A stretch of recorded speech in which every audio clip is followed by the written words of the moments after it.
നമസ്തേ പ്രിയമുള്ള പ്രേക്ഷകരെ, നമ്മുടെ ചർച്ച ചെയ്യുന്നു മേൽപ്പത്തൂർ നാരായണ ഭട്ടതിരിപാദനാൽ വിരചിതമായ നാരായണീയത്തിലെ ബ്രഹ്മാവിൻ്റെ തപസ്സും ഭുവന നിർമ്മിതിയും എന്ന 9ാമത്തെ ദശകത്തിലെ 3ാമത്തെ ശ്ലോകം.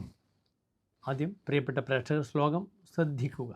അമുഷ്യ ഹി സരോരുഹ കിമപി കാരണം സംഭവേത് ഇതി സ്മ കൃതനിശ്ചയഃ സഹ ഖലു നാളരന്ധ്രാധ്വനാ സ്വയോഗബലവിദ്യയാ സമവരൂഢവാൻ പ്രൗഢധീഃ ത്വദീയമതിമോഹനം നതു കളേബരം ദൃഷ്ടവാൻ.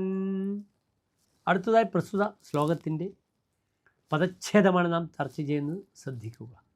അമുഷ്യ ഹി സരോരുഹ കിം അഭി കാരണം സംഭവേത് ഇതി സ്മ കൃതനിശ്ചയഃ സഹ ഖലു നാളരന്ധ്രാധ്വന സ്വയോഗബലവിദ്യയാ സമവരൂഢവാൻ പ്രൗഢധീഃ ത്വദീയം അതിമോഹനം ന തു കളേബരം ദൃഷ്ടവാൻ. അടുത്തതായി പ്രസ്തുത ശ്ലോകത്തിൻ്റെ അന്വയം ശ്രദ്ധിക്കുക.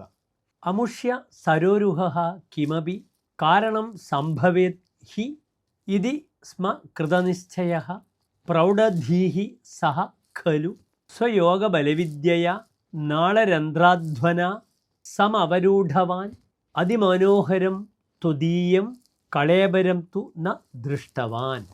അടുത്തതായി പ്രസ്തുത ശ്ലോകത്തിൻ്റെ സാരാംശം ശ്രദ്ധിക്കുക.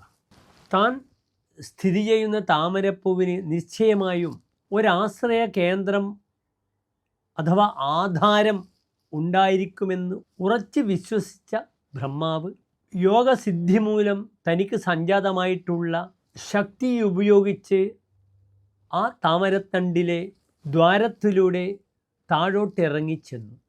പക്ഷേ അതിബുദ്ധിമാനായി ഭവിച്ചിട്ടും ബ്രഹ്മാവിന് അങ്ങയുടെ ആ മോഹന കളേബരം കണ്ടെത്തുവാൻ കഴിഞ്ഞില്ല.